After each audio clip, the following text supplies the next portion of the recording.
ก็ขอต้อนรับทุกคนนะผมเข้าสู่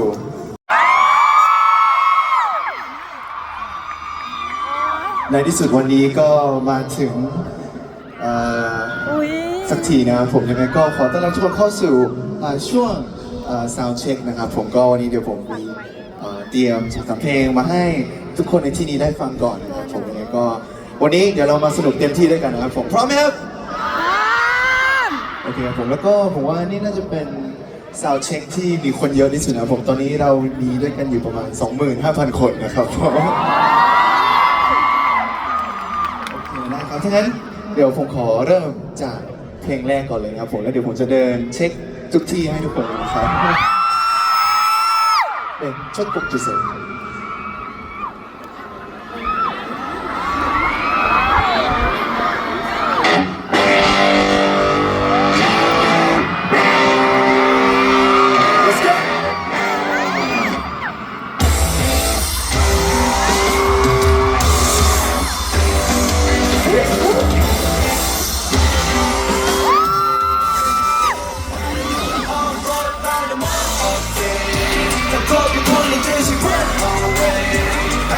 Sorry, turn it up, dance, skin, rockin', run it up, go crazy, ride it up, shut it up, baby, ride it up, just feel me, ride it up, baby, ride it up, go crazy, let it up, do it like Ghost Rider, 저기 아님 생긴 것이 몹시 달려, 짜릿한 느낌을 느껴, 어서 내 심장 속에 RPM을 높여, get burned, 흔들리지 마, girl, 겁없이 선택한 here we go, you wanna go where, let me know baby, I'm what I know, 그대로 소리 들려, off-road 말도 못 얻게, 난 커피 풀린 듯이 run away, 나서 소리 turn it up, dance, skin, run it up, go crazy, ride it up, baby, ride it up, just tell me, ride it up, baby, ride it up, 지지 않아, accelerate, 흔들리지 마, girl, 겁없이 선택한 here we go, you wanna go where, let me know baby, I'm what I know, 제멋대로 던지쳐 go, off-road 말도 못 얻지, 난 커피 풀린 듯이 run away, cause I'm sorry, turn it up, 내 skin walking, run it up, go crazy, ride it up, baby, ride it up, just tell me, ride it up, baby, ride it up, go crazy.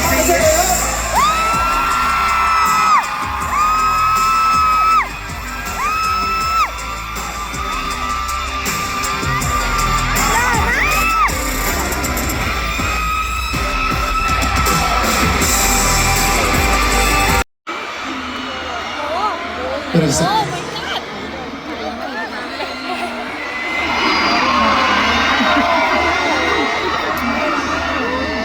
What is it?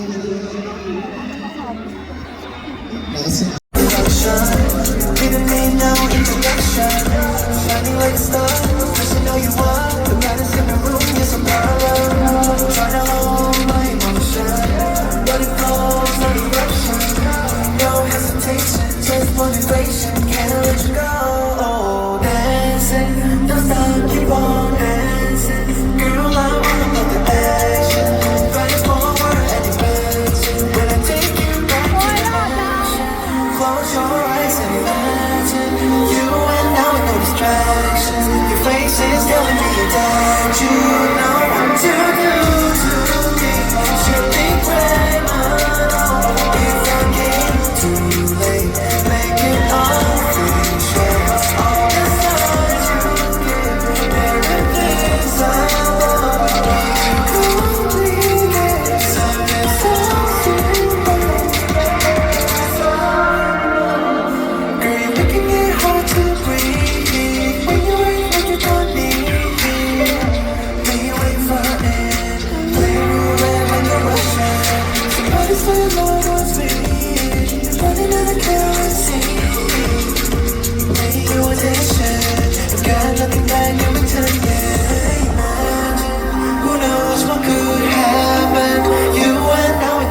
วัสดีครับ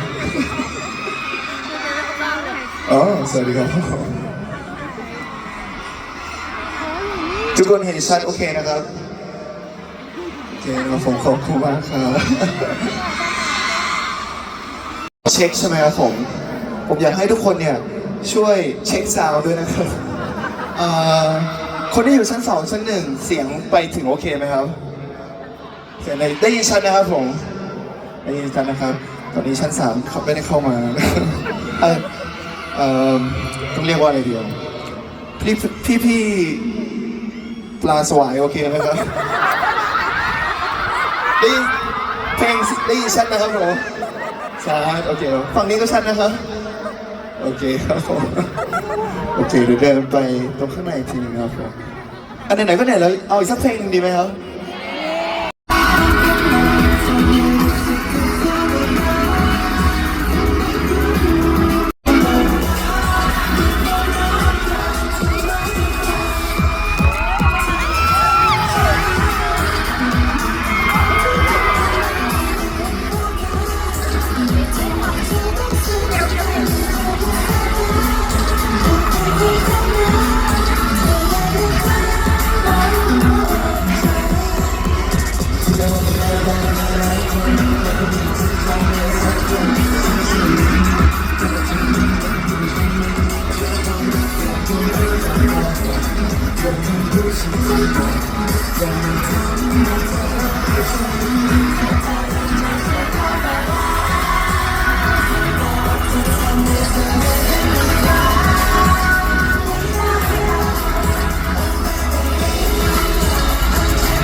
อันนี้เห็นกันทั่วถึงโอเคนะครับสวัสดีพี่VIP ทุกคน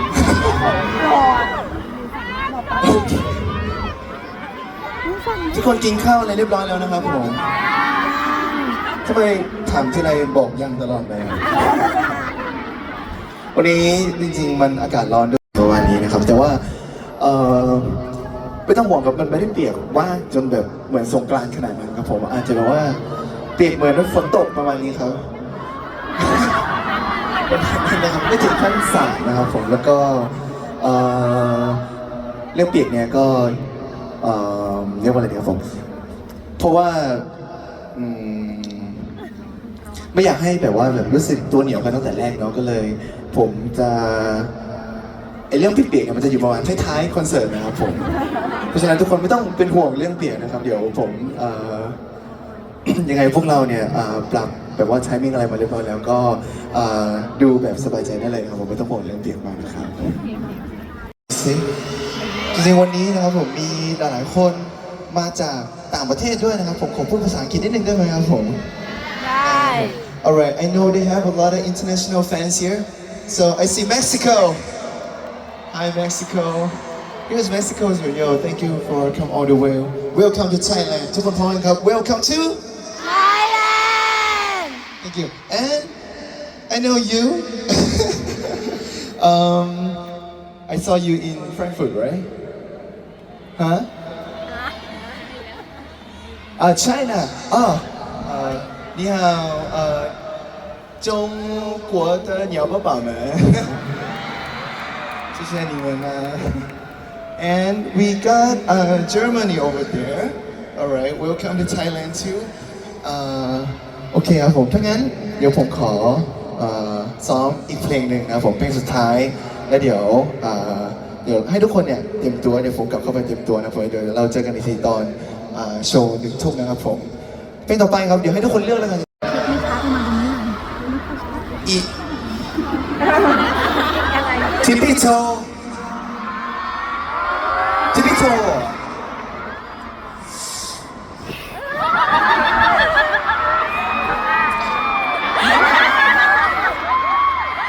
แต่อยู่เอาไว้ในปากเลยอย่าหลุดต้องขอเลือกแต่พี่โจไม่ได้ตอนนี้ทำไมเลือกแต่เพลงอะไรแบบพี่โจไม่ได้มีอยากฟังเพลงอื่นไหมครับผมเอาแต่ว่าไหนๆมันก็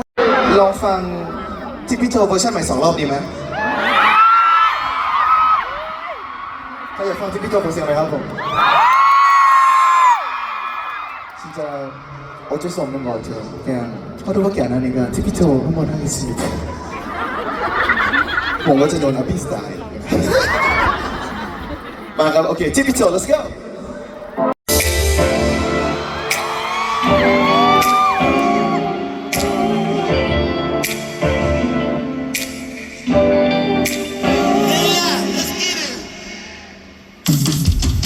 I'm on my tippy toes,